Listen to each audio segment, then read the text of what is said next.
In terms of injuries, this kind of brings us to the last point. Liverpool, for a lot of the season, guys were kind of crying like, let's stop blaming the injuries. Let's look at the problems that exist elsewhere and stuff. But I want to flip that narrative now with like 10 weeks left.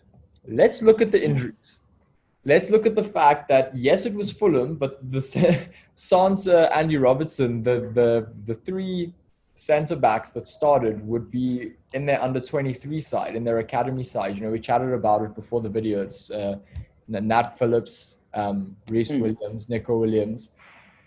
You've got my mate said to me, if you got a guy like Reece Williams coming in, a very talented youngster, and he's playing at centre back, but he's got Virgil van Dijk in his ear. The positional awareness, the experience, it's very different. It's very different than starting him against someone. But when next to him, you've got Nat Phillips, Neco Williams, even the two signings that we did make in Ozan Kabak and Ben Davies. Ben Davies injured in the first week of training, Kabak injured after 2 games, That adds to the list of Van Dijk, Matip.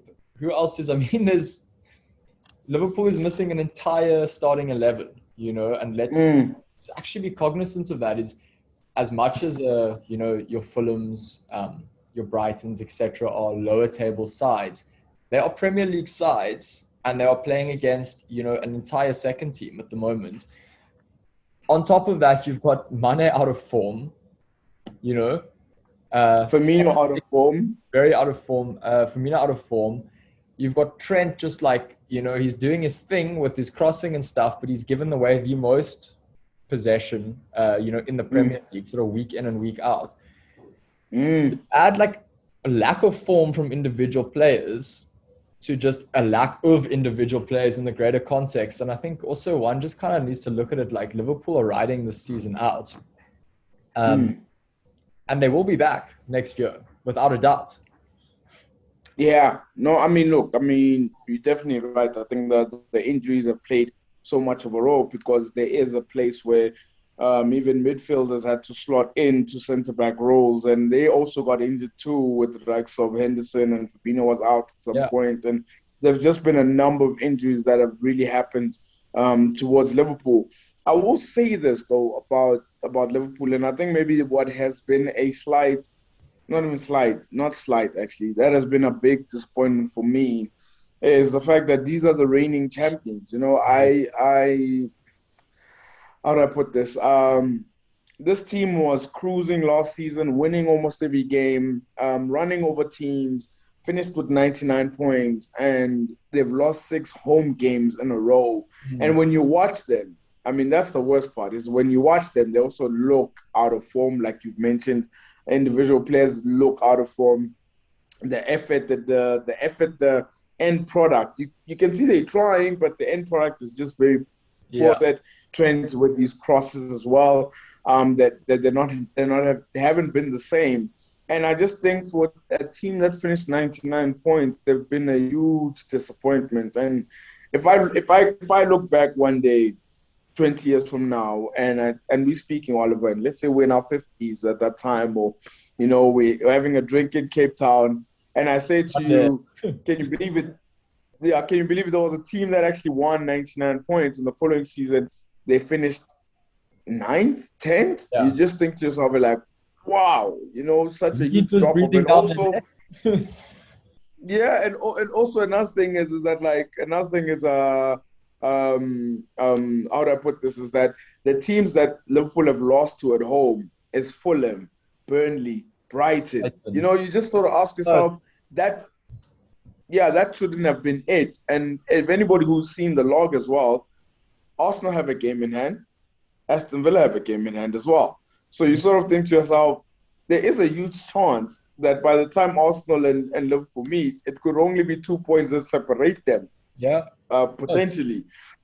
And, and Liverpool could really finish 10th, And what does Liverpool do from here on? Do they just wait till the injuries come back and Van Dijk is back and Gomez is back? Do they need to invest more, Oliver? I think investing more, what are you saying? Financially invest more now? No, as in like, do they need more quality perhaps? Like, do you think Liverpool need more in terms of the front three? Yes, they've got Jota to sort of mix it up. Do they need one more? Do they need to sell? Well, Maybe. this is my, yeah, I think this is my thoughts when it comes to, I look at the rest of the side and I think there is so much quality there. And when those guys did play, they were good, like even when Fabinho and Matip had to play at the back, they were good and they were doing their job in a position that they shouldn't have been playing in. Van Dijk is the best defender in the world, he's just out. Their back four fit is a good back four.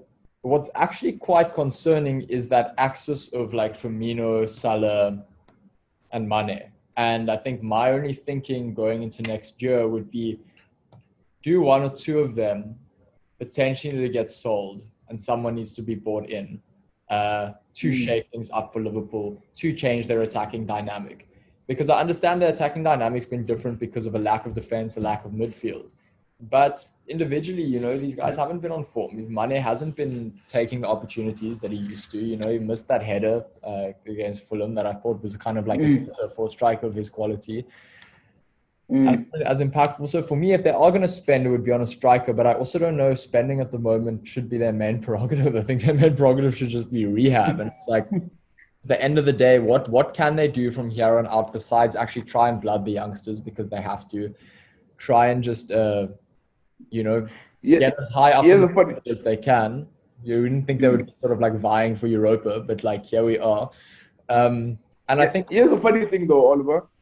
Here's a strange thing. Question to you is that, funny enough, of the front three, the player that's been making a lot of not him, but getting a lot of attention this season has been the top goal scorer, has been Liverpool's top goal scorer, and Mohamed Salah. Right now, my question is that coming into the season, does Liverpool cash in and use that money to invest again? Or, I mean, do you think Liverpool should sell Mohamed Salah? Oh, I think the stats don't lie. You're the top goal scorer.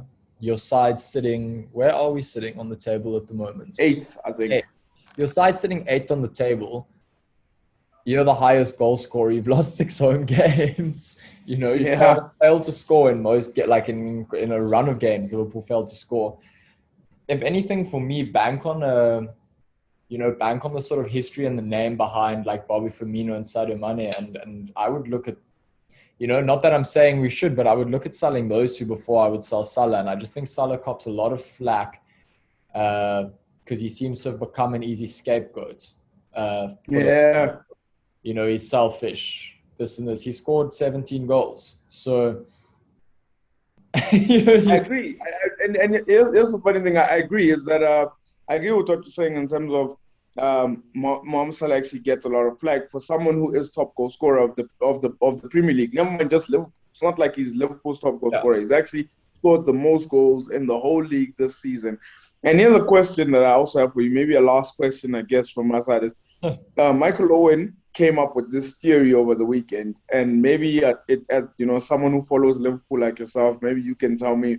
He said there were times in some games where previously against Sheffield United or Everton for Liverpool, where Mane could have gone down for a foul and it could have been a penalty to Liverpool. But he's saying that maybe potentially Mane didn't go down because Salah would be the one taking penalties, and because there's been a rift between them. What do you think about that? Sure, I mean that's a controversial. I didn't hear that. It's a controversial statement. Very controversial, man. If it had to surface within the squad that Mane was doing that, then our question about who to sell is answered. And it's not Salah. Yeah, no doubt. It's just that there were times, I don't know if you've seen, Oliver, like there was a time with the Sheffield United game where Mane was tackled and he didn't go down. And I know that if he had gone down, it would have been a penalty, no doubt. He didn't go down. He carried on running and it went out for a goal kick. And now people were starting to question, Michael Owen started a whole theory of, did he not go down because he knows Salah's going to take the penalty? And at the end of the season, I think people are also looking for drama and stuff where there doesn't have to be. And, Mane is, you look at the work he does off the field. He's a good person, and I also look at the way he's played. I can't remember which game it was, but it was in the first few rounds. And he had a foul reversed. I don't know if you remember, the guy went down for Mane kicking him in the face, but actually missed him. And then straight afterwards, he actually pulled out of it and like so that he wouldn't get the guy in the face. Then straight after, Oh, it was Wolves, yeah. Yes, he was against Wolves. Straight afterwards, he got fouled, and he just got up and carried on going. So I think I've always looked at Mane, and he is the kind of guy that you get the sense that he's eager to just play. He's not eager for a stoppage, and maybe that is short-sighted in terms of like if you're in the box or if you're near the box, milk a free kick or a penalty. But I think it's this like, he's the kind of guy that goes and tries to win the ball back, that just gets up and keeps trying to kind of plow through and score. So I don't know. I would rubbish those comments from Michael Owen, but it would be very interesting if that did surface as the case. Imagine, huh? And last question with regards to Liverpool, I guess. Where does Liverpool finish come end of the season, according to Oliver, on the log? Liverpool, we are sitting on 43 points. Jesus, 22 behind Man City. I would like to think that we finish ahead of West Ham, Everton, and Tottenham. I think Liverpool is looking at fifth. I would be incredibly happy if we could whack fourth because Leicester decide to just go on a terrible run. That would be the golden sort of like, that'd be the prize for this year for us. But I see a fifth or sixth place finish for Liverpool. What about yourself? Interesting. Well, look, I mean, from what I've seen, okay, with the games that are coming and stuff, look, I think Liverpool honestly finish. I think Liverpool finish behind Tottenham. I think they do finish behind Leicester. I just think that 10 points is too much for them to claw. So I think Liverpool finished 6th or 7th. But that would mean Europa League spots. And I don't know if that's something Klopp wants, though. But I think 6th or 7th is where Liverpool finish. Yeah, I think not much of what's happened this season Klopp has wanted. So, that's for sure. 2022. But no, of course, man. Thanks, Shakes. That's, pretty much everything I really wanted to chat about from the weekend. If you are happy with that. No, I'm very happy with it, man. I'm looking forward to the Champions League action. It's going to get very interesting. So I'll be looking at Leipzig try and overcome that deficit, hoping that they can't and we can salvage something. Yeah, no. I think Liverpool are through, but considering what Liverpool have done recently, you're not sure if 2-0 is enough, But I think Liverpool are through. But I'm looking forward to seeing what Juventus have to do as well. They have to come back from behind with Porto as well, so that will be interesting. Dortmund and Sevilla has already got a number of goals in that game as well, and Haaland is on form too. So I'm looking forward to sort of seeing what other stars from different European leagues how are they going to perform this week as well. Yeah, definitely. I'm looking forward to chatting again, Shakes. Let's chat later this week. Awesome. I'm looking forward to it this weekend, no doubt. Cool. Thanks always. Cheers, man. Cheers.